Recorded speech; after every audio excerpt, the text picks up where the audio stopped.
to keep himself alive. He ate scorpions every morning, big snakes for lunch, and slept on a bed of sharp needles every night. He even had to master the unbeatable techniques of his mentor, almost pushing himself to the breaking point.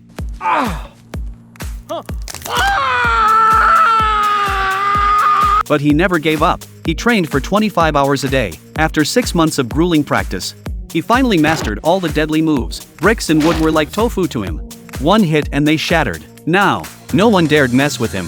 But someone was looking for trouble. On the way to prison, a huge guy tried to pick a fight. The man just pinched him lightly, and the giant screamed in pain. When he arrived at prison, he was assigned to a top-tier cell, but the old man on the upper bunk refused to move. The man didn't waste words. With a swift kick, the old man was forced to vacate the bed, and even acknowledged the man as the boss. On the yard, the old man began to introduce the various gangs. Over there was the Black Gang. They were ruthless and attacked anyone they disliked. Behind them was the Axe Gang. They weren't as brutal but were cunning and devious. In a one-on-one fight, the big guy in front was the toughest. The man looked him over. "Let's start with him." He walked up to the giant, poked him, "Bug off, bitch.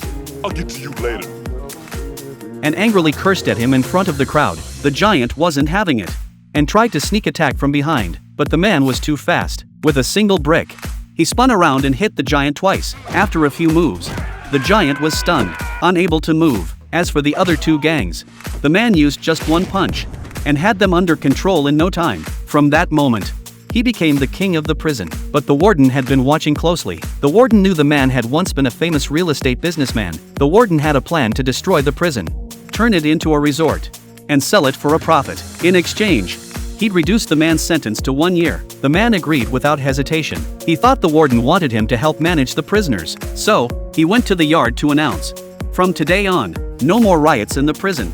Anyone who disagrees can challenge him." Under the man's powerful rule, the prisoners had no choice but to comply. From then on, the heads of the black and white gangs got along like never before. But this peaceful scene didn't last long.